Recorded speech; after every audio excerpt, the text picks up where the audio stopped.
দর্শক, আপনাদের সবাইকে স্বাগত বাংলা ভিশনের বিশেষ আয়োজন যে কথা বলতে চাই অনুষ্ঠানে। সপ্তাহের আলোচিত বিষয় নিয়ে আমাদের এই আয়োজনটা করা হয়ে থাকে এবং আপনাদের সাথে আছি আমি মাহফুজুর রহমান। স্টুডিওতে আজকে যে দুজন উপস্থিত আছেন গেস্ট হিসেবে, তাদের সাথে প্রথমে পরিচয় করিয়ে দিই। আমার বাম দিকে আছেন ডক্টর দিলারা জাহিদ, সহকারী অধ্যাপক, institute of disaster and vulnerability studies, Dhaka বিশ্ববিদ্যালয়।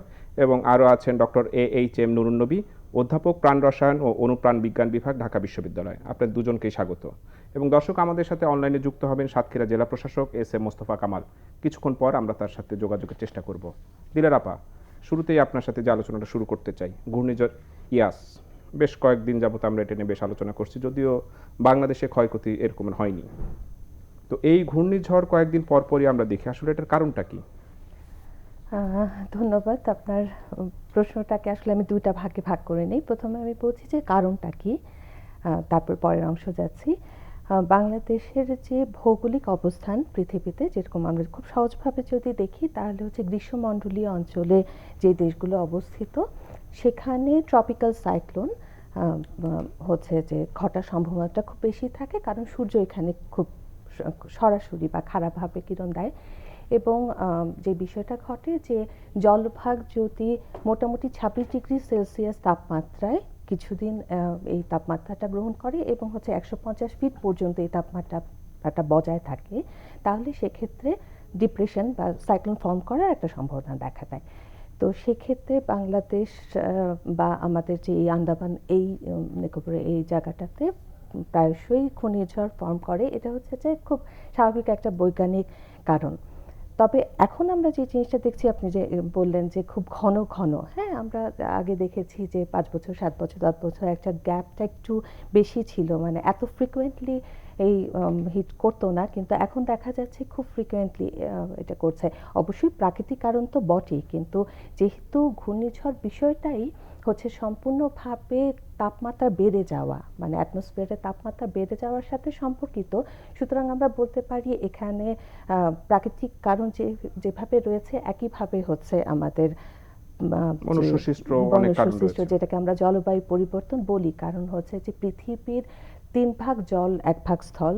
জলের ক্যাপাসিটি অনেক বেশি হিট অ্যাবসর্ব করার, তারপরেও হচ্ছে সমুদ্র উত্তপ্ত হচ্ছে, তার মানে আমরা কত বেশি হিট প্রডিউস করছি, এটা হচ্ছে একটা বিষয়। আর আমরা যেটা বললাম যে খুব দ্রুতই আমরা কিছুদিন আগেই দেখেছি ঘূর্ণিঝড় তক্তে আঘাত করেছে, আবার আমরা ইয়াসের সম্মুখীন হলাম, এটা একটা বিষয়। আরেকটা যে কথাটা বললেন সেটা হচ্ছে যে ক্ষয়ক্ষতি খুব একটা হয় নাই, আমি কি এটা নিয়েও একটু কথা বলবো? সেটা নিয়ে আমরা একটু পরে আলোচনা করব। কিন্তু আমরা বিভিন্ন গবেষণায় দেখতে পাই যে গত 20 বছরে বঙ্গোপসাগরে যে ঘূর্ণিঝড়গুলো তৈরি হয়েছে, জি আগের চেয়ে শক্তিশালী হয়ে যাচ্ছে। জি এইটার মূল কারণটা কি? এবং এটার গতিটাও একটু কম থাকে, এবং কম গতি থাকলে কিন্তু ক্ষয়ক্ষতিটা বেশি হয় অনেক সময়। সেটাই। এইটার মূল কারণটা কি? হ্যাঁ, এটাই আসলে যে ঘূর্ণিঝড়ের ট্র্যাকিংটা আসলে খুব গুরুত্বপূর্ণ। অনেকগুলো ইস্যুস থাকে, যে কথাটা বললাম, যে টেম্পারেচার, উইন্ড ফল, বায়োমেট্রিক প্রেশার, অনেকগুলো বিষয় এখানে সায়েন্টিফিক ব্যাখ্যাগুলো রয়েছে। কিন্তু ওই যে মূল কথাটা হচ্ছে যে আমার সাগর উত্তপ্ত হয়ে যাচ্ছে, খুব ঘন ঘন সাগর উত্তপ্ত হয়ে যাচ্ছে, এবং যতক্ষণ না এটা শক্তি সঞ্চয় করছে এবং হচ্ছে কি একটা ল্যান্ডফল হচ্ছে, এবং মানে কাইনেটিক এনার্জির সাথে সাথে এই ঘূর্ণিটা ঘুরছে ঘুরছে ঘুরছে, এবং যত ঘুরছে তত হচ্ছে আরও শক্তি সঞ্চয় করছে, এবং একটা ল্যান্ডফল পর্যন্ত আসলে সেটা ধরে রাখছে। ল্যান্ডফল হয়ে গেলে তখন সেটার শক্তিটা কমে যাচ্ছে। তো প্রফেসর নুরুন নবী, একটু অন্য বিষয়ে আলোচনা করতে চাই। এই যে আমরা ইয়াস নিয়ে আলোচনা করছি, কিন্তু আমরা তো আসলে একটা দুর্যোগের ভিতরেই আছি, করোনা নিয়ে। এবং রিসেন্টলি বাংলাদেশেও ব্ল্যাক ফাঙ্গাসের অস্তিত্ব পাওয়া গেছে বলে জানা যাচ্ছে, এবং একজন খুব সুন্দর মারাও গেছে, যদিও এটা এখনো সাইন্টিফিক্যালি প্রুফ না যে উনি ব্ল্যাক ফাঙ্গাসে মারা গেছেন কিনা। তো এই করোনার ভিতরে ব্ল্যাক ফাঙ্গাসটাকে আমাদের নতুন একটা মানে আরো মানে ভয়ের দিকে নিয়ে যাচ্ছে কিনা? ধন্যবাদ। আসলে দুর্যোগের মধ্যে একটা দুর্যোগ আমরা পার করছি। ঠিক গত বছর এরকম সময় আসলে আমপান হয়েছিল। তো এটা আসলে আমাদের দেশের সময়টাই এরকম যে আমরা ঘূর্ণিঝড়ের মধ্যে দিয়ে যাই, সাইক্লোন হয়, ঝড় বৃষ্টি হয়। তো করোনার যে বিষয়টা আপনি জিজ্ঞেস করলেন, যে ব্ল্যাক ফাঙ্গাস, এই ব্ল্যাক ফাঙ্গাসটা কিন্তু আসলে এটা আগে থেকেই ছিল। মানে যেই মাইক্রোবটার জন্য এটা হচ্ছে সেটা আগে থেকেই ছিল, এবং এটা কিন্তু আমাদের সয়েলে পাওয়া যায়, মাটিতে পাওয়া যায়, প্ল্যান্টে পাওয়া যায়, তারপরে যে সমস্ত ডিকেইং কম্পোনেন্টগুলি আছে সেখানে এই ব্ল্যাক ফাঙ্গাসগুলি থাকে এবং এরা আমাদেরকে হেল্প করে, হ্যাঁ, আমাদেরকে সাহায্য করে এই কমপ্লেক্স মলিকুলকে ভেঙে অত্যন্ত ছোট ছোট উপাদানে পরিণত করে এটা প্রকৃতির মধ্যে ছেড়ে দেয়। তো এবং এটা যেটা হলো যে ব্ল্যাক ফাঙ্গাসটা এটা কিন্তু যেমন করোনা ভাইরাস আমরা হাঁচি কাশি দিলে বা মানে ফিজিক্যাল ডিস্টেন্স কমে আসলে এটা যেমন একজন থেকে আরেকজনকে ছড়াতে পারে, ব্ল্যাক ফাঙ্গাসটা কিন্তু এরকম ছড়ায় না। এটা এটা একদম স্পষ্ট, এখন পর্যন্ত এর কোনো প্রমাণ নেই যে ব্ল্যাক ফাঙ্গাস একজন ইনফেক্টেড ব্ল্যাক ফাঙ্গাস পারসন আরেকজন নন ইনফেক্টেড পারসনের কাছে এটা ছড়াবে, এরকম কোনো সায়েন্টিফিক কোনো ভিত্তি নেই। কিন্তু এটার আরেকটা বৈশিষ্ট্য হলো এটা কিন্তু একটা এই যে জীবাণু যেগুলি, হ্যাঁ, ব্যাকটেরিয়া, ভাইরাস বা এই যে ফাঙ্গাস, তো ব্যাকটেরিয়া এবং ফাঙ্গাস এরা অনেক জীবাণু আছে তারা নিজেদের মধ্যে একটা খোলস আবরণ তৈরি করে নিতে পারে। তো এই ব্ল্যাক ফাঙ্গাসটা কিন্তু এরকম একটা আবরণ তৈরি করে, হ্যাঁ, যেটাকে স্পোর বলে। এই আবরণটা কিন্তু বাতাসে ভেসে বেড়াতে পারে, সুতরাং এয়ারবর্ন এটা হতে পারে। এটা হলো একটা বিষয়, এটা স্পষ্ট আমাদের মাথায় রাখতে হবে যে একজন ইনফেক্টেড পারসন ব্ল্যাক ফাঙ্গাসে ইনফেক্টেড পারসনকে দেখে ভয়ের কিছু নেই, কারণ এটা পারসন টু পারসন কন্ট্যাক্টে এটা ছড়ায় না। এখন দেখেন এই ব্ল্যাক ফাঙ্গাসটা কিন্তু ভারত কিন্তু এটা এপিডেমিক ডিক্লেয়ার করেছে তাদের এই ব্ল্যাক ফাঙ্গাসের প্রবলেমটা। এটা হলো কি ওই যে সুযোগ সন্ধানী বলে। ডক্টর নুরুন নবী, আমি আসবো এই বিষয়ে, আমার সাথে একটু যুক্ত আছেন সাতক্ষীরা ডিসি, ওনার একটু কথাটা শুনে জি, আছি। জি। জনাব এস এম মোস্তফা কামাল, আপনি কি আমাকে শুনতে পাচ্ছেন? জি, আমি শুনতে পাচ্ছি। জনাব মোস্তফা কামাল, আপনার কাছে আমার প্রশ্ন যে ঘূর্ণিঝড় ইয়াস তো আসলে আমাদের এখানে খুব বেশি প্রভাব ফেলেনি, আপনার ওই জায়গার আজকে সিচুয়েশনটা কেমন? জি, আজকে এখানে ঘূর্ণিঝড় ইয়াসের যে প্রভাবে নদীতে প্রবল জোয়ার সৃষ্টি হয়েছে। সকাল থেকেই জোয়ার ছিল, এই জোয়ারের ফলে এখানকার যে দুটো উপকূলবর্তী উপজেলা শ্যামনগর এবং আশাশুনিতে যে বিস্তীর্ণ বেড়িবাঁধ রয়েছে, এই বেড়িবাঁধের অনেকগুলো পয়েন্ট এটি টপকে পানি প্রবেশ করেছে গ্রামে অঞ্চলে এবং মানুষ এখানে পানিবন্দী হয়েছে। এর বাইরে এখানকার যে কৃষি ফসল, একই সঙ্গে এখানকার যে মৎস্য রয়েছে, ঘের রয়েছে, এগুলোর মধ্যে লোনা পানি প্রবেশ করেছে।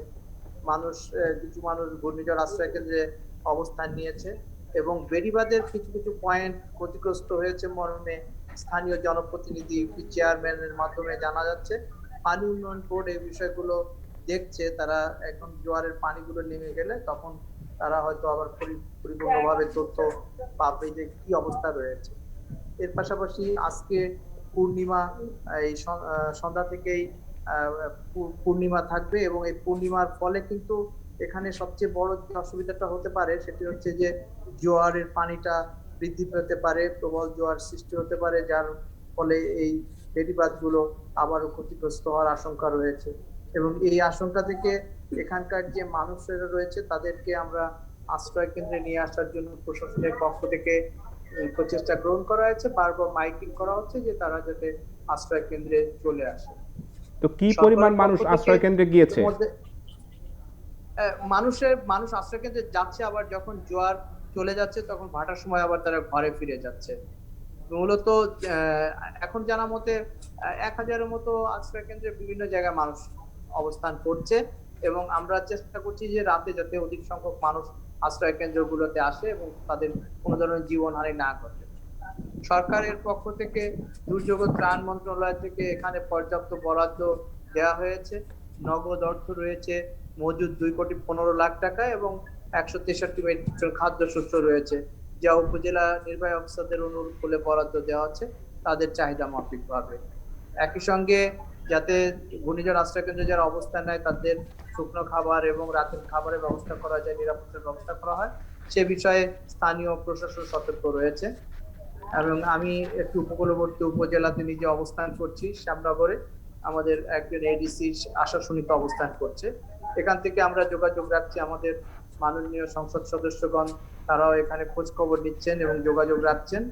এবং আমি বলবো যে সরকারের উদ্যোতন কর্তৃপক্ষ সংশ্লিষ্ট পানি সম্পদ মন্ত্রণালয়ের মাননীয় সিনিয়র সচিব স্যার, দুর্যোগ ব্যবস্থাপনা মন্ত্রণালয়ের সচিব স্যার এবং ঊর্ধ্বতন কর্মকর্তা, মাননীয় বিভাগীয় কমিশনার স্যার, তারা সার্বক্ষণিকভাবে খোঁজ খবর নিচ্ছেন এবং তাদের আমাদের কাছ থেকে তথ্য নিচ্ছেন। পাশাপাশি সরকারের পক্ষ থেকে একটি বিষয় জানানো হয়েছে যে মানুষ যেভাবে ক্ষতিগ্রস্ত হোক না কেন, এই সরকার তাদের পাশে রয়েছে এবং তাদেরকে যে সহায়তা প্রয়োজন তার পর্যাপ্ত সহায়তা সরকারের পক্ষ থেকে চাহিদার ভিত্তিতে তারা প্রেরণ করবে। এবং এই জনাব মোস্তফা কামাল, এই স্থানীয় দুর্যোগটা পরিচালককে জানিয়েছি। জনাব মোস্তফা কামাল, এই দুর্যোগটা চলে যাওয়ার পরে আপনাদের প্রায়োরিটি বেসিসে কোন কাজটা আপনারা করবেন? এখানে প্রথমত যদি কোনো মানুষ তার ঘর বাড়ি হারিয়ে থাকে, আবাসনের যে বিষয়টি সেটি অগ্রাধিকার থাকবে এবং একই সঙ্গে থাকবে যে বেড়িবাঁধগুলো, এই বেড়িবাঁধগুলো কিভাবে আবারও সংস্কার করা যায় এবং সেগুলোকে মানুষের যাতে আর মানুষ ক্ষতিগ্রস্ত না হয়, বেড়িবাঁধগুলোকেই অগ্রাধিকার দেওয়া হবে। পাশাপাশি যেগুলো ঘেরগুলো বিনষ্ট হয়েছে, মাছের ঘের, সেখানকার মৎস্য বিভাগের মাধ্যমে সেগুলো ক্ষয়ক্ষতি নির্ধারণ করা হবে। ফসলি জমির যদি ক্ষয়ক্ষতি হয় সেগুলো নির্ধারণ করা হবে এবং সেগুলো সরকারের সংশ্লিষ্ট বিভাগকে দেওয়া হবে। জনাব মোস্তফা কামাল, আপনাকে আমি একটা শেষ প্রশ্ন করতে চাই যে এই যে বেড়িবাঁধের কথাটা বলছেন, যে কোনো দুর্যোগের পরেই কিন্তু আমরা দেখি যে বিভিন্ন জায়গায় বেড়িবাঁধ ভেঙে যায় এবং সেটা পরবর্তীতে পুনর্নির্মাণ করা হয়, কিন্তু এই বেড়িবাঁধ নির্মাণ এবং পুনর্নির্মাণের ক্ষেত্রে বেশ অনিয়ম এবং অভিযোগ রয়েছে। যেমন আমরা বলতে পারি 2007-এর আইলার পরে অনেক বেড়িবাঁধ ভেঙে গিয়েছিল, যেগুলো এখন পর্যন্ত পর্যাপ্তভাবে মেরামত করা হয়নি। এবারও কি আসলে সেই রকমের কোনো পরিস্থিতির মুখোমুখি কি আমরা হব? আমফানের পরবর্তী সময়ের কথা বলতে পারি যে এখানে সরকারের পক্ষ থেকে যে বরাদ্দ দেওয়া হয়েছিল তার বেশিরভাগগুলো বাংলাদেশ সেনাবাহিনীর মাধ্যমে এটি বাস্তবায়ন করা হয়েছে এবং কিছু অংশ পানি উন্নয়ন বোর্ড তাদের নিজস্ব ঠিকাদারের মাধ্যমে করেছে। ফলে এখানে কিন্তু আগের যে দুর্নীতির কথাটি এসেছে সেই কথাটি আমি বলবো যে মানুষের কাছ থেকে আমরা সেই ধরনের অভিযোগ পাইনি। তাছাড়া জেলা প্রশাসনের পক্ষ থেকে মনিটরিং টিম গঠন করে দেওয়া হয়েছিল উপজেলা নির্বাচকদের মাধ্যমে, যে তারা যেন সরেজমিনে দেখে কাজগুলো এবং কাজগুলো কিভাবে বুঝে নিতে পারে, স্থানীয় জনগণকে যেন সেই বিষয়টি জানানো হয় সেটি দেখা হয়েছে। আর ব্যক্তিগতভাবে জেলা প্রশাসক হিসেবে আমি নিজেও জেলা যে মনিটরিং কমিটি এবং জেলা পানি ব্যবস্থাপনা কমিটি হিসেবে আমি সার্বক্ষণিকভাবে পানি উন্নয়ন বোর্ডের নির্বাহী প্রকৌশলী এবং তাদের যে বিভাগীয় যে প্রধান প্রকৌশলী তার সঙ্গে যোগাযোগ আমার ছিল। অবশ্যই আপনি এই বিষয়টা তদারকি করবেন। জনাব এস এ মোস্তফা কামাল, আপনাকে অনেক ধন্যবাদ এই দুর্যোগের সময় আমাদেরকে সময় দেওয়ার জন্য এবং আমরা আশা করব আপনি এই দুর্গত মানুষদের পাশে থাকবেন। ডক্টর এইচ এম নুরুন নবী, আপনি বলছিলেন ব্ল্যাক ফাঙ্গাসের কিছু বিষয় নিয়ে, তো হঠাৎ করে এইটা এত আলোচনায় কেন আসলো এবং এটা আমাদের জন্য কতটা ক্ষতিকর? আসলে ওই যেটা বলছিলাম যে এই ফাঙ্গাসটা তো আমাদের প্রকৃতির মধ্যেই থাকে, কিন্তু এই সুযোগ সন্ধানী একটা ফাঙ্গাস। এখন কি ধরনের সুযোগে সে আমাদের মধ্যে আসলে রোগ সৃষ্টি করে, সেটা হলো আমরা যদি কোনো কারণে আমাদের রোগ প্রতিরোধ ক্ষমতা কমে যায়, অর্থাৎ আমাদের ইমিউন সিস্টেমটা যদি দুর্বল থাকে। এখন প্রথম দিকে বলা হচ্ছিল ব্ল্যাক ফাঙ্গাসের যখন প্রাদুর্ভাব শুরু হলো, ভারত থেকে বলা হচ্ছিল যে ইন্ডাস্ট্রিয়াল অক্সিজেন ব্যবহার করার জন্য এই ফাঙ্গাসটাতে আক্রান্ত হচ্ছে, যেটা আসলে একদমই ভিত্তিহীন। এটা এখন তারা বলছে কারণ ভারতে অনেক করোনা আক্রান্ত মানুষ বাসায় ট্রিটমেন্ট নিয়েছে, যাদের অক্সিজেন প্রয়োজন হয়নি, তারাও ব্ল্যাক ফাঙ্গাসে আক্রান্ত হয়েছে। তাহলে এটা আসছে কোথা থেকে? এটা আসছে আপনার এই যে অক্সিজেনের একটা ব্যাপার হলো আইসিইউ ইনডিউসড। এটা হচ্ছে কেন? আইসিইউতে যে অক্সিজেন দেওয়া হচ্ছে, এই অক্সিজেন সিলিন্ডার থেকে যে অক্সিজেনের যে টিউবিংটা, সেই টিউবিংটা যদি ঠিকমতো পরিষ্কার না করা হয়, এটা যদি স্টেরাইল না থাকে, তাহলে ওখান থেকে ফাঙ্গাসটা আসলে আসছে। এই জন্য বলা হচ্ছিল যে এই মানে ইন্ডাস্ট্রিয়াল অক্সিজেন থেকে আসছে। আসলে অক্সিজেন থেকে না, এটা ওই টিউবিং থেকে। এখন এই যে প্রাদুর্ভাবটা হঠাৎ করে কেন শুরু হলো? কারণ করোনা ভাইরাসটা আমাদেরকে রোগ প্রতিরোধ ক্ষমতা একদমই আমাদের নষ্ট করে দিচ্ছে, ধ্বংস করে দিচ্ছে। সেই কারণে এটা যেহেতু সুযোগ সন্ধানী, এই সুযোগে সে আমাদের মধ্যে রোগ সৃষ্টি করছে। এটা এক।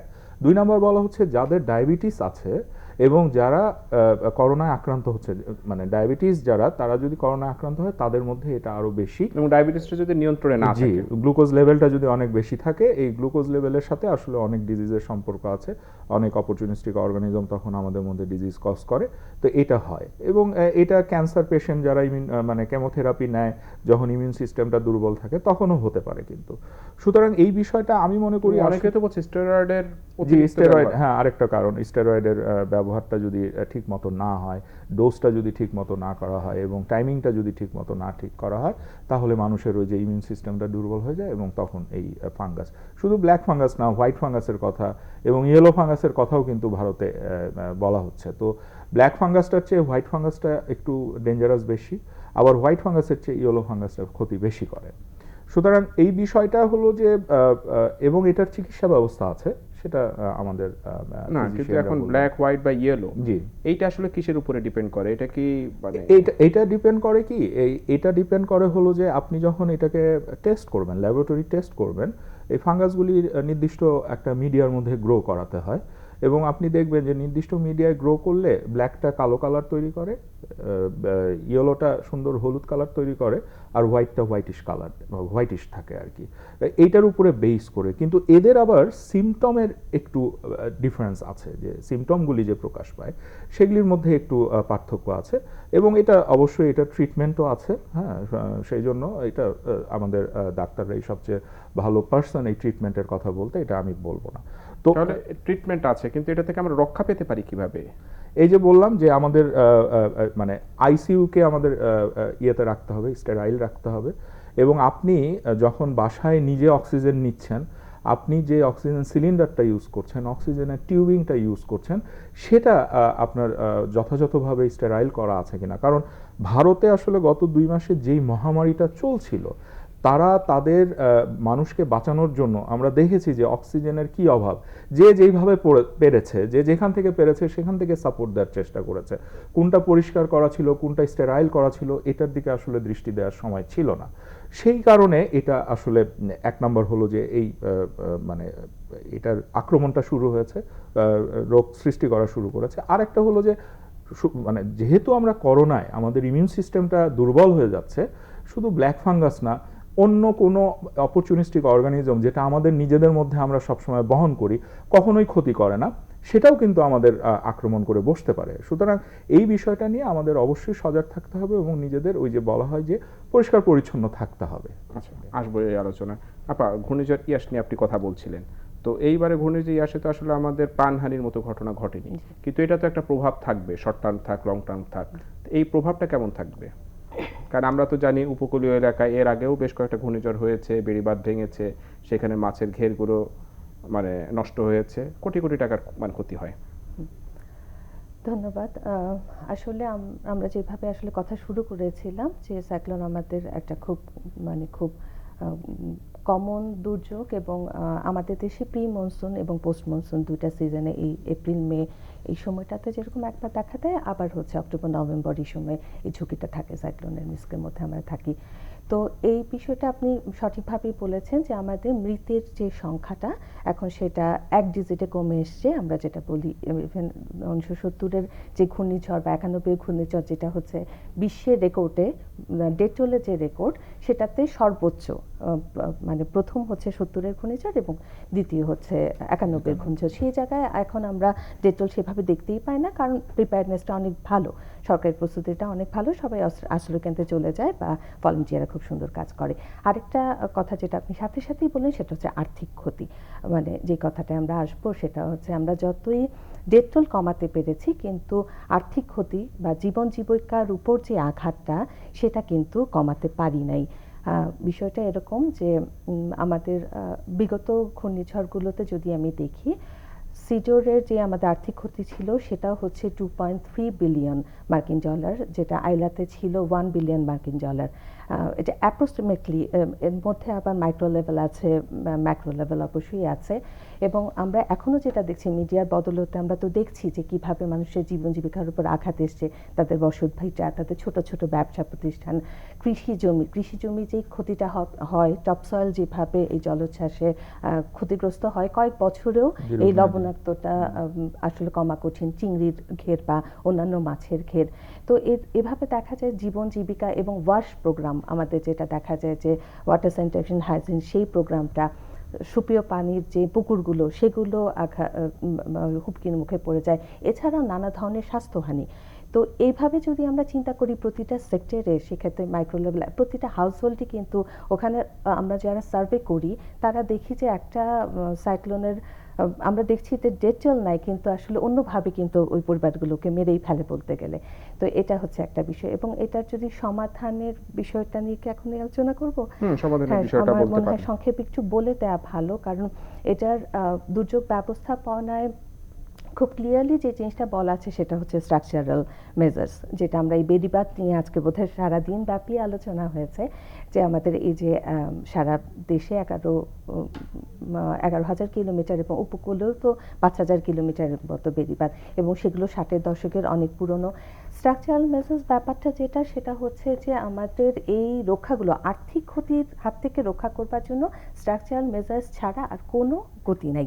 আমাদের খুব লং টার্ম একটা ইয়ে নিয়ে এবং প্রপার অ্যাসেসমেন্ট করে, আমরা আজকে বলছি যে পূর্ণিমা বা অমাবস্যায় খুব স্বাভাবিকভাবেই দেখা যায় যে চন্দ্র সূর্যর গ্র্যাভিটেশনের কম্বাইন্ড ফোর্সে বেড়ে যাচ্ছে, কতটুকু বাড়তে পারে এবং হচ্ছে কতটুকু আমার জোয়ারের পানি উঠবে বা টাইডাল সার্জের প্রভাব এটা কতটুকু আসতে পারে, সেই হিসাব করে প্রপার অ্যাসেসমেন্টের পর মিটিগেশন প্ল্যান, এটা কিন্তু all about science and governance. এটা কিন্তু মানে আমি এমনিতে আমার ইচ্ছা মতো করবো তা না, লং টার্ম পরিকল্পনা নিয়ে আগামীতে জলবায়ু পরিবর্তনের ফলে যদি আরও আমার বাড়ে, দুর্যোগের ফ্রিকোয়েন্সি ইন্টেন্সিটি যদি আরও বাড়ে, তাহলে কিভাবে আমি সেই মিটিগেশন প্ল্যানটা নেব এবং সেই মিটিগেশন প্ল্যানটা প্রপারলি কিভাবে আমি ইমপ্লিমেন্ট করব। যেরকম আজকে আমি দেখলাম যে দুর্যোগ মন্ত্রণালয় থেকে মাননীয় মন্ত্রী বলেছেন যে $37 বিলিয়ন ওনারা এক্ষেত্রে ব্যয় করবেন, ডেল্টা প্ল্যানের আন্ডারে এটাকে নিয়ে আসা হবে। তো সেটা যদি প্রপারলি করা যায়, সেটাই এখন একমাত্র প্রশ্নটা তো এই সলিউশন। জায়গাটায় প্রপারলি করা যায়। 2007-এ যখন আইলা হলো, এরপরে সিডর হলো, আমপান হলো, প্রতিবারই কিন্তু আমরা একই কথা শুনি যে আগামীতে আমরা এটা করব, এটা করব, কিন্তু আসলে তো এজন্যই আমি বললাম যে গভর্নেন্স এখানে খুব, সুশাসন খুব গুরুত্বপূর্ণ একটা বিষয়, যে আমরা যদি সত্যিকার অর্থে আমার দেশকে বাঁচাতে চাই এবং এই আর্থিক হতে যেটা বলা হয় যে আমি যদি আজকে প্রিপেয়ারনেসে $1 খরচ করি, তাহলে আমি কারণ আপনি রেসপন্সে ঘূর্ণিঝড় $6 হওয়াটাকে বাঁচাবো। ঠেকাতে পারবেন না, ঠেকাতে পারবো সেটা না। হবেই। হ্যাঁ। এবং এখনকার যে আধুনিক সিগন্যালিং সিস্টেম জি, এবং জি। আমাদের আমি এখানেও অনেক তো আগে আগের জানতে আবহাওয়া পারছি। অধিদপ্তরের যে কার্যক্রম আগের চেয়ে অনেক আধুনিক হয়েছে। আমরা এখন স্যাটেলাইট থেকে তথ্য পাচ্ছি। এত কিছু জানার পরেও শুধুমাত্র ফিল্ড লেভেলে কাজের জন্য কিন্তু আমরা ক্ষয়ক্ষতিটাকে ওই যে কমাতে পারছি স্ট্রাকচার, না। এক্ষেত্রে পানি উন্নয়ন বোর্ড বা হচ্ছে সরকারেরই আসলে এগিয়ে আসতে হবে মিটিগেশন মেজার, যেটা অবকাঠামোর উন্নয়ন, বাঁধ, সিওয়াল হতে পারে বা ফরেস্টেশন হতে পারে। বাইরের দেশে আমরা দেখি ম্যানগ্রোভ ফরেস্টেশন করা হচ্ছে পুরো উপকূল জুড়ে, সেটা করা হতে পারে। অর্থ বরাদ্দ করতে হবে এবং সেটা যথাযথভাবে প্রয়োগটা, ব্যবহারটা করতে ডক্টর হবে। নবী, এই বিষয়ে যদি আমি আপনার কাছে একটু জানতে চাই, কেন আসলে এই সব ক্ষেত্রে সুশাসনটা হয় না? এবং আপা যেরকম বলছিলেন যে আসলে আমাদের অনেক বনান করতে হবে, আমরা বনানের কথা বলছি, আবার সুন্দরবন ধ্বংস করার জন্যও কিন্তু আমরা নানা প্রজেক্ট নিচ্ছি। না, এখানে আসলে ব্যাপারটা হয়েছে, দেখেন এখানে গভর্নেন্স মানে সুশাসনের পাশাপাশি কিন্তু এই জনপ্রতিনিধি যারা আছেন তাদের কিন্তু আন্তরিকতাটা থাকতে হবে। হ্যাঁ, আপনারা ধরেন যে সুশাসন হচ্ছে আজকেই কিন্তু একটা খবরে দেখলাম যে এই বেড়িবাঁধগুলি ঠিক করার জন্য প্রায় 8,000 কোটি টাকা বরাদ্দ দিতে যাচ্ছে সরকার। খুব দ্রুতই হয়তো এটা ছাড়করণ করা হবে। তা 8,000 কোটি টাকা, আমরা কিন্তু এখন বলি কি যে এত হাজার বা এতশো কোটি টাকা দেওয়া হয়েছে, কিন্তু ওই টাকাটা আসলে কি কাজে লাগানো হয়েছে, সেই কাজটা টেকসই করানো হয়েছে কিনা এটার খবর কিন্তু কেউ রাখি না। এই জায়গাটাতে আমাদের আসলে নজর দেওয়ার খুবই প্রয়োজন। এখন পানির কাজ যদি পানিতেই চলে যায় তাহলে কিন্তু খুবই মুশকিল। আপনি তো এটা দেখতে পাবেন না। আমি বললাম যে আমি এই মেঘনা নদীর এই বাঁধটা ঠিক করার জন্য আমি 10,000 বস্তা বালুর বস্তা আমি ফেলেছি, এটা পানি নিয়ে গেছে। এখন পানির নিচে গিয়ে তো এটা দেখা সম্ভব না। সুতরাং এই বিষয়টা আমি মনে করি যে মানে মন্ত্রণালয় এবং যারা জনপ্রতিনিধি আছেন তারাই কিন্তু একসাথে বসে, কারণ দেখেন অনেক জায়গায় আবার বেড়িবাঁধ দিতে গেলে গ্রামবাসী বেড়িবাঁধ কাটতে চলে আসে। সুতরাং সবাইকে নিয়ে এটা সামগ্রিকভাবে কাজটাকে সমন্বয় করলে কিন্তু এটা একটা টেকসই, যেটা সাস্টেইনেবল ডেভেলপমেন্ট বলা হয়, এটা আমাদের হবে। না হলে শুধুমাত্র এই টাকাগুলি পানিতেই চলে যাবে। যেমন আমি যখন একেবারে ছোট ছিলাম, আপনারা হয়তো শুনবেন চাঁদপুরে বেড়িবাঁধ, এখনো কিন্তু সেই একই অবস্থায়, জি একই অবস্থায় জোড়াতালি দিয়ে চলছে। তো এই যে জলবায়ু ট্রাস্ট ফান্ড নামের একটা ফান্ড আমাদের রয়েছে এবং সেখানেও কিন্তু টাকা খরচের ব্যাপারে ব্যাপক অনিয়মের আমরা খবর পাচ্ছি। তো এইটার কি আসলে অবসান কি হবে? ওই যে এখানে সুশাসন অবশ্যই দরকার। না হলে তো আসলে সবাই যদি আমরা এই মানে আমার পকেটটা কতটুকু ভারী হবে এটা নিয়ে যদি ব্যস্ত হয়ে পড়ি, তাহলে আসলে এই প্রতি বছর এরকম আসবে আপনারা মিডিয়ায় দেখাবেন, আমরা বসে কথা বলবো। কিন্তু যাদের আসলে এই জীবন মানে যাপনে যাদের মানে যারা রিয়েলি ফেস করতেছে, মাঠ পর্যায়ে যারা এই ক্ষতির মুখে পড়ছে, সেটা কিন্তু আসলে কখনোই লাঘব পাবে না। কারণ এই যে পানিটা যে ঢুকে যায়, এই লবণাক্ত পানিটা, এটা কিন্তু দীর্ঘমেয়াদী, আপা যেটা বললেন যে এটা দীর্ঘমেয়াদী একটা ইম্প্যাক্ট ফেলে আমাদের সয়েলের এবং উপরে। একটা ছোট্ট উদাহরণ দেই, ওই এলাকাগুলো কিন্তু অনেকে তাদের পেশা চেঞ্জ করে ফেলেছে এই শুধুমাত্র এই কারণগুলোর জন্য। জি, কারণ মাছের ঘেরগুলি তো ভেসে যাচ্ছে, কোনো জমিতে ফসল হয় না, বিভিন্ন ধরনের ব্যাপার আছে এই লবণাক্ততা বেড়ে যাওয়ার কারণে। সুতরাং এটার দিকে আসলেই আমাদের নজর দিতে হবে এবং সবাইকে একসাথে আসলে মানে নিজের মধ্যে যদি আমি ওই দেশপ্রেমটা না নিয়ে আসি, আমি জনপ্রতিনিধিদের কথা কেন বলছি, কারণ ওই জনপ্রতিনিধিটাই কিন্তু ওখানেই জন্ম নিয়েছেন, ওখানেই বড় হয়েছেন, ওখানকার মানুষজনের সাথেই তার ওঠা বসা। সুতরাং তার যে মানে মানে ওখানে যে মায়া থাকবে, যে মমত্ব থাকবে, যে প্রেম থাকবে, এটা মানে সুশাসন দেওয়া হবে না। সুতরাং এই জিনিসটা উপলব্ধি করে আসলে আমি আমার ভিটাকে বাঁচাবো, আমি আমার গ্রামকে বাঁচাবো, জমিকে বাঁচাবো, এই চিন্তাটা যখন আসবে তখনই হয়তোবা আমরা টেকসই উন্নয়নটা দেখতে পাবো আর কি। আবার ডিজাস্টার ম্যানেজমেন্টে তো আমরা বিশ্বের একটা রোল মডেল, আমরা সবসময় দাবি করি যে কোনো দুর্যোগ কিন্তু আমরা খুব ভালোভাবে হ্যান্ডেল করতে পারি, কিন্তু দুর্যোগ পরবর্তী এটা কেটে যাওয়ার পরের সিনারিওগুলো কিন্তু আসলে আমাদের জন্য সুখকর না। হ্যাঁ, সেটাই। আমরা হচ্ছে প্রিপেয়ারনেসে বেশ ভালো একটা অগ্রগতি করেছি। আমাদের সিপিপি ভলেন্টিয়াররা খুব ভালো রোল রাখছে। একটা সময় ছিল আশ্রয় কেন্দ্রগুলো তে মানুষের যাবার আগ্রহ ছিল না, ওয়ার্নিং সিস্টেমটা সুন্দর ছিল না, যে কারণে মানুষের কাছে তথ্য পৌঁছাতো না। তো এবং এখন রিলিফ ব্যবস্থাটা যেটা 72 আওয়ার্সের মধ্যে দেখা যাচ্ছে যে খাদ্য, এমনকি ইনক্লুসিভনেস যেটা আমরা এবার কয়েক বছর যাবত দেখছি, শিশু খাদ্যর ব্যাপারটাও নিশ্চিত করা হয়। সুতরাং দুর্যোগ ব্যবস্থাপনার এই রেসপন্সের জায়গাটায় খুব সুন্দর কাজ হচ্ছে। আরেকটা বিষয় যেটা দুর্যোগ পরবর্তী, আমাদের যে দুর্যোগ ব্যবস্থাপনার সাইকেলটা রয়েছে তার পরবর্তী স্টেপসটা হচ্ছে রিকভারি বা হচ্ছে যে পুনর্গঠন পর্যায়। এবং যেটা বলা হয় সেটা হচ্ছে যে আমাদের সেন্দাই ফ্রেমওয়ার্ক ফর অ্যাকশন, যেটা আমাদের আগামী 15 বছর দুর্যোগ ব্যবস্থাপনা কোন নীতিমালায় চলবে, যেটা জাপানের সেন্দাই শহরে সিগনেচার করা হয়েছে এবং আমরা তার সিগনেচারি কান্ট্রি। সেখানে যেটা বলা হয়েছে সেটা হচ্ছে বিল ব্যাক বেটার বলে একটা টার্ম। সেটা হচ্ছে আমি আজকে যেই উন্নয়ন কার্যক্রমটা করবো, এটা অবশ্যই একটা সরকারের পক্ষে একদিকে আমি উন্নয়ন কার্যক্রমের জন্য আলাদা টাকা রাখবো, আবার দুর্যোগ ব্যবস্থাপনার জন্য আলাদা টাকা রাখবো তা না, এটাকে মার্চ করতে হবে। আমার হচ্ছে উন্নয়ন কার্যক্রমের সাথে এই বিষয়টাকে মার্চ করতে হবে এবং হচ্ছে আমাকে বিল ব্যাক বেটার অর্থ এমনভাবে আমাকে সেই উন্নয়নটা করতে হবে, আমি রাস্তা করি, সাইক্লোন শেল্টার করি, ব্রিজ বানাই, যেটাই করি না কেন সেটা যেন অবশ্যই এমনভাবে টেকসই হয় যেটা পূর্ববর্তী ইন্টেন্সিটি যে দুর্যোগ তার চাইতে মানে সেই ধরনের দুর্যোগকে ঠেকাতে বা মোকাবেলা করতে সক্ষম হয়। তো সুতরাং আমরা যদি সেই বিল ব্যাক বেটার ব্যাপারটা ধরি, যে সামনে আমি বাঁধ নির্মাণ করব বা এই বিষয়ে যে অর্থ ব্যয় করব, সেটা আগামী যেন 50 বছর বা 100 বছরের প্রয়োজনে একটু আমি বেশি খরচ করব, কিন্তু আমার পরিকল্পনাটা হবে সেরকম এবং সাস্টেনেবল যেন হয়। ডক্টর নুরনবী, একটু অন্য বিষয়, যে আবার একটু করোনা পরিস্থিতি নিয়ে আলোচনা করতে চাই। আমরা তো ঈদের আগেই অনেকটাই ভীত ছিলাম যে যেভাবে মানুষ গেছে এবং এসেছে পরিস্থিতিটা হয়তো খারাপের দিকেই যাবে, কিন্তু এখনো মৃত্যু বা শনাক্তটা কিছুটা বেড়েছে, বাট পরিস্থিতি কি খুব খারাপের দিকে যাচ্ছে আপনার মনে হয়? আপনি যদি এখন মানে পকেটগুলি দেখেন তাহলে বলবো যে হ্যাঁ, কারণ যেদিন মানে সীমান্তবর্তী জেলা চাঁপাইনবাবগঞ্জে লকডাউন ঘোষণা করা হলো, ওদিন কিন্তু ওখানকার শনাক্তের হার ছিল শতকরা 55%। আজকে কিন্তু সেটা 62% উন্নীত হয়েছে।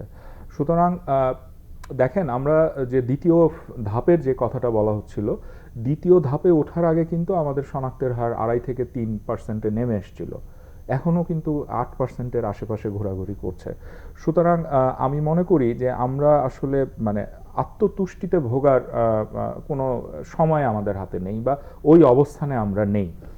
আমি এর সাথে আসলে বলতে চাই, আপনি দেখেন আমাদের যে সীমান্তবর্তী যে জেলাগুলি, বিশেষ করে যেই জেলাগুলি দিয়ে বড় বড় বন্দর, স্থলবন্দরগুলি আছে, আপনি বেনাপোলের কথা বলেন, হিলি বলেন, বিরামপুর বলেন, এদিকে চ্যাংরাবান্ধা বা বাংলাবান্ধার কথা বলেন, বাংলাবান্ধা তো আরেকটু ভানারেবল অবস্থায় আছে, বিকজ ওখান থেকে নেপাল দিয়েও ঢুকে এবং নেপালের অবস্থা কিন্তু খুবই ভয়াবহ, নেপালের অবস্থাও।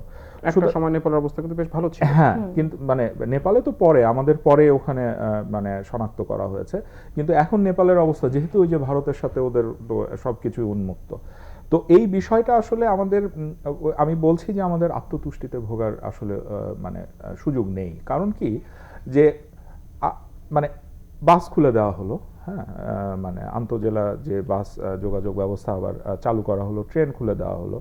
তা এখন এই যে যেই মানুষগুলি ধরেন শনাক্ত হচ্ছে তারা যদি ঢাকায় চলে আসে ট্রিটমেন্ট নিতে, ঠিক আছে, তারা হয়তো রাজশাহীতে যাচ্ছে, এখন চাঁপাইনবাবগঞ্জের কথাই যদি বলি, তারা রাজশাহীতে যাচ্ছে, কিন্তু অনেকে ঢাকায় চলে আসবে। তো এইভাবে কিন্তু আগে আমরা বলেছি ঢাকা থেকে গ্রামে যাচ্ছিল করোনা, এখন কিন্তু করোনা ঢাকায় আসবে, এরপরে ঢাকা থেকে আরও বিভিন্ন জায়গায় হয়তো যাবে।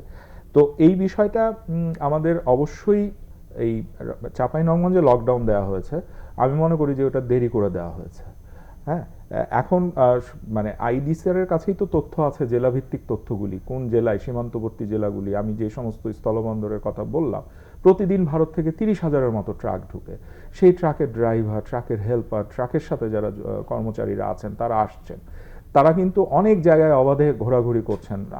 আমরা আপনাদের মাধ্যমে আমরা জানতে পারছি যে তাদেরকে হোটেলে রাখা হয়, আবার হোটেল থেকে বের হয় একটু চা খায়, পানি খাচ্ছে আশেপাশের লোকজন, তো এইভাবে তো আসলে করোনাটা ছড়িয়ে পড়ছে। সুতরাং এই বিষয়টার দিকে আমাদের আরও মানে জোর গুরুত্ব দিতে হবে যে এই যারা আসতেছেন, এই স্থলবন্দর যদি আমাদের খোলা রাখতেই হয়, তাহলে এই ব্যক্তিগুলিকে কোয়ারেন্টাইনে বা তাদেরকে আইসোলেশনে রাখার ব্যবস্থা, যথাযথ ব্যবস্থাটা করা খুবই গুরুত্বপূর্ণ।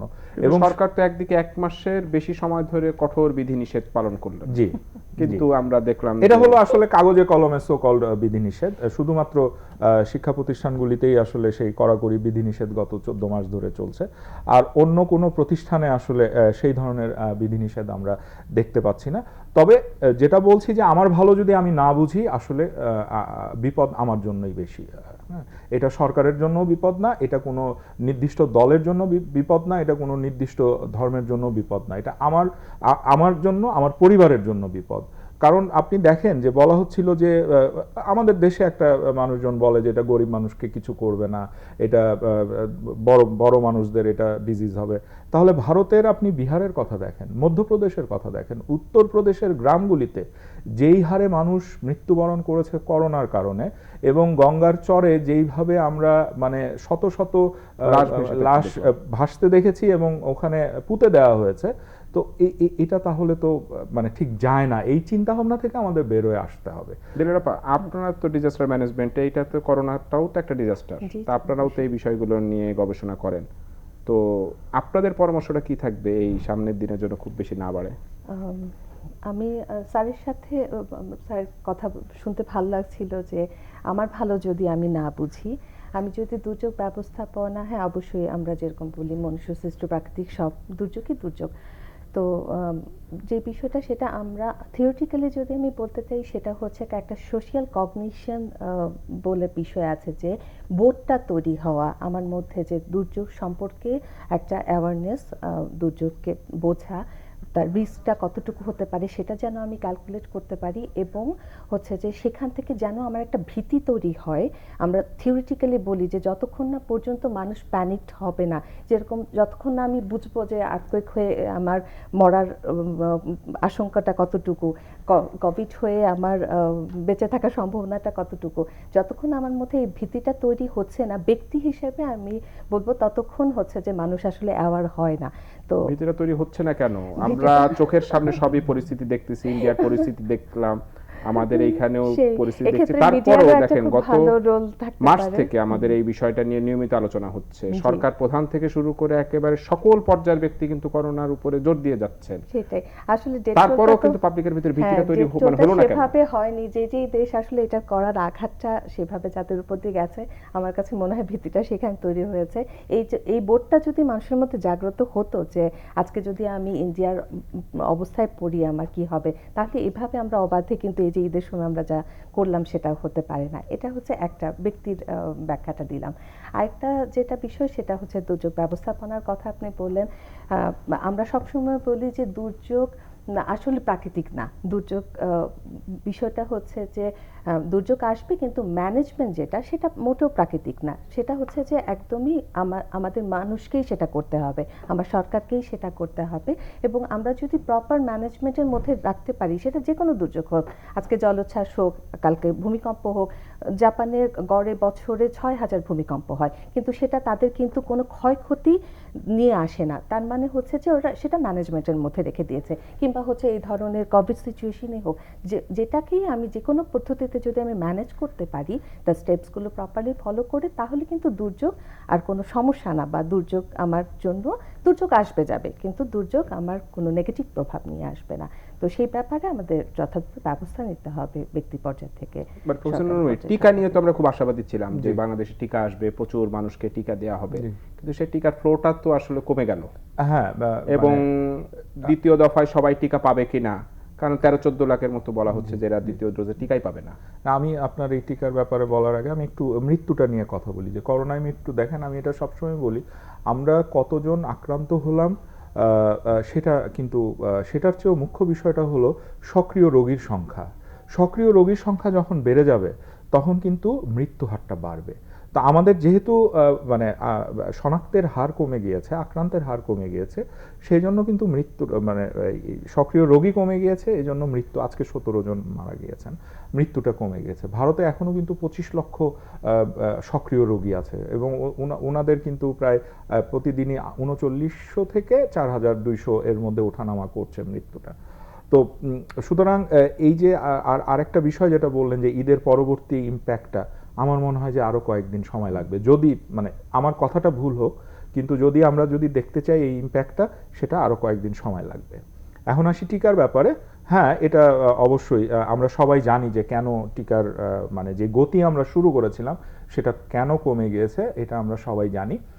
তবে এটা আমরা বারবার বলেছি যে আসলে যে কোনো নির্দিষ্ট একটা মানে কোম্পানিকে সুযোগ দেওয়ার জন্য বা তাকে মানে এই সুযোগটা না দিয়ে আসলে আমাদের যারা কর্তৃপক্ষ আছেন তাদের খুবই খুবই চিন্তা করার উচিত ছিল যে অন্যান্য কি কি সোর্স থেকে আমরা ভ্যাকসিন আনতে পারি।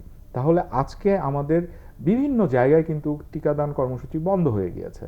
এবং আপনি যে কথাটা বললেন যে প্রথম ডোজের টিকা যারা নিয়েছে তাদের মধ্যে এখনো 14 লাখের মতো বাকি আছে দ্বিতীয় ডোজ। এটা নিয়ে আমি বলতে চাই এখন এই মুহূর্তে যে এটা নিয়ে আসলে কোনো মানে হতাশায় ভোগার কিছু নেই। কারণ এই টিকাটা প্রথম থেকে বলে আসা হচ্ছে যে দ্বিতীয় ডোজটা 4 থেকে 12 সপ্তাহের মধ্যে নেয়ার জন্য। সুতরাং যারা যে 14 লক্ষ এখনো বাকি আছেন তাদের হাতে আমি মনে করি এখনো 5 থেকে 6 সপ্তাহ সময় আছে। এর মধ্যে আমাদের তো এখন দৌড়ঝাঁপ শুরু হয়েছে। আমাদের আজকে শুনলাম যে চায়নাকে সিনোফার্মের জন্য লিখিতভাবে আবেদন করা হয়েছে। তারপরে শুক্রবারে স্পুটনিক ভি এর জন্য একটা মিটিং আছে, রাশনদের সাথে বাংলাদেশ সরকারি পর্যায়ের একটা মিটিং আছে। সুতরাং এই দৌড়ঝাঁপটা যদি আসলেই আরো আগে থেকে হতো, তাহলে আমরা হয়তোবা এই অবস্থানে আছি। এই 14 লাখ তো অ্যাস্ট্রাজেনেকার টিকা নিয়ে, তারা তো আর সিনোফার্মার টিকা। এখন অ্যাস্ট্রাজেনেকার টিকার জন্য তো ইউএসএ তে বলেছে সরকার, এবং আরো আমাদের পররাষ্ট্রমন্ত্রীও তো রিকোয়েস্ট করেছেন ভারতের পররাষ্ট্রমন্ত্রীর কাছে যে আমাদেরকে আপনারা রপ্তানি বন্ধ করেছেন, উপহার দেন, এই কথাও তো বলা হয়েছে। এখন আসলে দুর্যোগ তো এমন সময় ভারতে দুর্যোগটা শুরু হলো, আমাদের উপরেও এই ইম্প্যাক্টটা পড়েছে। তারপরও আমরা আশাবাদী, দেখা যাক। যেটা বলছি যে আরেকটা হয়তো বা এটা রুড়ো শোনাবে, আমি প্রথম ডোজ নিয়েছি, দ্বিতীয় ডোজ না নিলে যে আমার অনেক কিছু হয়ে যাবে, আমি বিপদের মধ্যে পড়ব বা আমার ক্ষতি হবে, এরকম কিন্তু না। হ্যাঁ, কারণ আইডিসারের একটা গবেষণায় দেখা যাচ্ছে যে প্রথম ডোজ নেওয়ার পরে কিন্তু 90% মানুষের মধ্যে অ্যান্টিবডি তৈরি হচ্ছে। এটা পরের বিষয়, এটা আরো গবেষণা করে বলা যাবে যে এই অ্যান্টিবডিটা কতদিন থাকবে, সেটা পরের বিষয়, কিন্তু অ্যান্টিবডি তো তৈরি হচ্ছে। এই বিষয়টা আমি আশ্বস্ত করতে চাই যে প্রথম ডোজ নিয়েছি, আমি দ্বিতীয় ডোজ না নিলে যে আমার ক্ষতি হবে শরীরের মধ্যে, সেটা না। কিন্তু এটা তো একটা মনস্তাত্ত্বিক ব্যাপার যে আপনি প্রথম যে ডোজটা নিলে আপনি যদি দ্বিতীয় ডোজ না নিতে পারেন, তাহলে এরপরে যখন আপনি টিকা কার্যক্রমটা চালাবেন, মানুষের ভিতরে কিন্তু ওই আস্থা বিশ্বাসটা কিন্তু থাকবে না। এইটা এইটা এইটা তো অবশ্যই প্রথম থেকে এই আমাদেরকে আবার নতুন করে হয়তো বা এই বিষয়টা জানাতে হবে, মানুষের মধ্যে উৎসাহটা ফিরিয়ে আনতে হবে। কিন্তু আমার বিশ্বাস যে আসলে অনেকেই কিন্তু এখন আবার বলছে, যারা প্রথম দিকে বলেছিল যে আমি টিকা নিব না, টিকা নিলে এটা হবে ওইটা হবে, ওইটা চিন্তা না করে আসলে আমাদের চিন্তা করা উচিত টিকা না নিলে কি হবে। যেটা এখন অনেকেই কিন্তু এই বিষয়টা চিন্তা করছে যে কেন আমি প্রথমে রেজিস্ট্রেশন করলাম না। শুরু হ্যাঁ। থেকে টিকা নেওয়ার লোক কম ছিল, বাট হ্যাঁ। এখন কিন্তু টিকা নেওয়ার লোক লোক প্রচুর আছে, আছে, কিন্তু টিকার টিকা নাই। সংকটটা সেরকমের। আপনার কাছে যদি আমি একটু জিজ্ঞেস করি, সেটা হলো এই টিকার তো একটা কূটনীতি রয়েছে, একটা ব্যবসা রয়েছে, এবং গোটা ওয়ার্ল্ডের পলিটিক্সটাও এখন অনেকটা টিকার উপরেই নির্ভর করতেছে। তো চীনের টিকাটা কিন্তু আমরা অনেক আগেই পেতে পারতাম, চীন আমাদেরকে সেরকম একটা অফারও দিয়েছিল, বাট আমরা সেই অফারটা গ্রহণ করিনি। তো আমরা কি আসলে এই কূটনীতিতে কিছুটা পিছিয়ে গেছি, বা এক দেশ কেন্দ্রিক আমরা চিন্তা ভাবনাটা ছিল? হ্যাঁ, সেটা তো অবশ্যই। একটা কথা বলা যায় যে প্রথমে আমাদের ভাবা উচিত ছিল যে আমাদের জনসংখ্যার অ্যামাউন্টটা কত। এত বিশাল জনসংখ্যার একটা দেশ, এতটুকু যদি আমরা একটু রিস্ক অ্যাসেসমেন্টটা আগে করতাম যে একটা দেশের উপর বা একটা কোম্পানির উপর এভাবে আমাদের নির্ভর করাটা উচিত কি না। কারণ এত বড় একটা জনসংখ্যার দেশ, এটা 5 লাখ 10 লাখ 1 কোটির জনসংখ্যার দেশ না। তো সেক্ষেত্রে নির্ভর করা যায়। তো সেক্ষেত্রে অবশ্যই পররাষ্ট্রনীতি আছে, কূটনৈতিক বিষয় আছে, আর অনেক কিছুই আছে আপনারা হয়তো জানেন। তবুও যদি এখনও দেশ ও জনগণের স্বার্থে যদি এখান থেকে বের হয়ে আসা যায়, কারণ সব কিছুর উপর তো মানবতার বিষয়টা চিন্তায় রাখতে হবে, মাথায় রাখতে হবে। একটা মানুষের জীবনের মূল্য আসলে দেশের সকল সম্পদের চাইতে বেশি হওয়া উচিত, যেটা মানে আমার ব্যক্তিগত মত। তো সেক্ষেত্রে আমার কাছে মনে হয় যে এখনো যদি ওরা ইভেন আমার দেশের মধ্যেও যদি এই ধরনের কোনো পলিটিক্স থেকে থাকে যে আমি দেশের মধ্যে উৎপাদনে বাধা দিব, কিংবা আমি দেশের কোনো কোম্পানিকে ইনভলভ করতে বাধা দিব, সেগুলো থেকেও কিন্তু আমাদের উচিত বের হয়ে আসা। কারণ আলটিমেটলি আমাদের দেশপ্রেম বা এটাই তো মূল যেটা লক্ষ্য হওয়া উচিত। ডক্টর নুরুন নবী, একটু অন্য প্রসঙ্গে আলোচনা করতে চাই। আজকে শিক্ষামন্ত্রী বললেন যে শিক্ষা প্রতিষ্ঠান আগামী 12 জুন পর্যন্ত বন্ধ। পরিস্থিতি বিবেচনা হয়তো 13 জুন থেকে খুলতে পারে, সেটাও পরিস্থিতির উপরে। সবকিছু আপনি খুলে দিলেন, গণপরিবহন সহ রাস্তাঘাট, অফিস আদালত, শুধুমাত্র শিক্ষা প্রতিষ্ঠানটা বন্ধ। এটা কি আসলে খুব যৌক্তিক হলো? ধন্যবাদ। আসলে এক কথায় এই প্রশ্নটার উত্তর দেওয়া খুবই শক্ত ব্যাপার। অনেক কিছু এর সাথে জড়িত। কারণ যখন আপনার সন্তানের বিষয়টা আসবে, সেটা হলো সবচেয়ে বেশি সেন্সিটিভ একটা ইস্যু।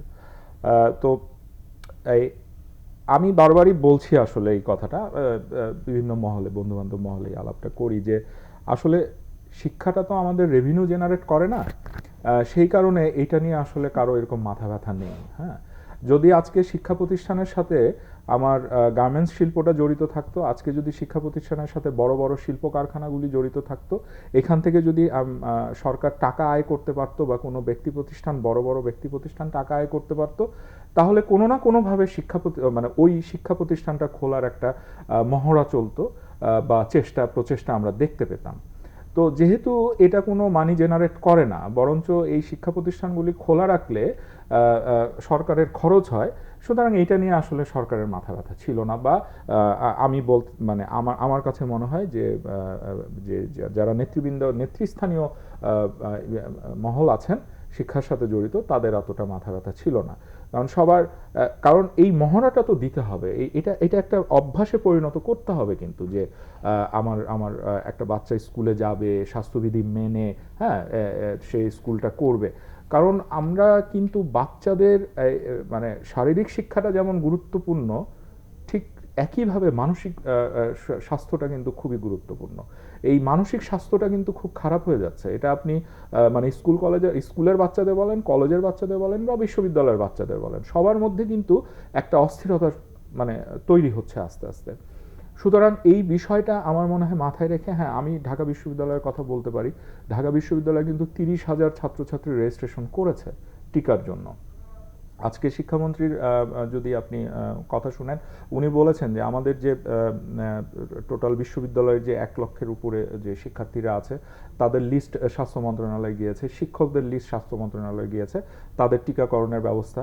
তো এই বিষয়গুলি আসলে চলছে। কিন্তু আমার মনে হয় যে আরো আগে থেকে যদি আমরা একটু চিন্তা করতে পারতাম, এবং এটা হলো কি ওই যে মক টেস্টের মতো রিহার্সাল দিতে হবে। এখন রিহার্সাল দিতে হলে, মহড়া করতে হলে কিন্তু আপনার খুলতে হবে, কিছু কিছু করে খুলতে হবে। হ্যাঁ, ধরেন যে ক্লাস 7-এর বাচ্চা সপ্তাহে একদিনই আসবে স্কুলে, হ্যাঁ 5-6টা রুমে বসবে, মানে এইভাবে যদি স্কুল কলেজ বিশ্ববিদ্যালয়গুলি চিন্তা করে, তাহলে আমার মনে হয় যে এইভাবে মহড়া দিতে দিতে আসলে আমাদের সেই চিন্তাটা তো গত 15 মাসেও আসলে হলো না। হ্যাঁ, যাক, হ্যাঁ, সেটাই, আলোচনার জন্য আমার সময় একেবারেই শেষ। ডক্টর এইচ এম নুরুন নবী এবং ডক্টর দিলারা আজাদ, আপনাদের দুজনকেই ধন্যবাদ। দর্শক, এই ছিল আজকের যে কথা বলতে চাই অনুষ্ঠানের আলোচনা। আজকের মতো এখানেই বিদায় নিচ্ছি, তবে যাবার আগে একটি কথা বলে যেতে চাই। করোনা এই মহা দুর্যোগের সময় অবশ্যই স্বাস্থ্যবিধি মেনে চলবেন। আপনি নিরাপদে থাকুন, নিরাপদে রাখুন আমাদের সুন্দর সোনার বাংলাদেশকে। সবাইকে ধন্যবাদ।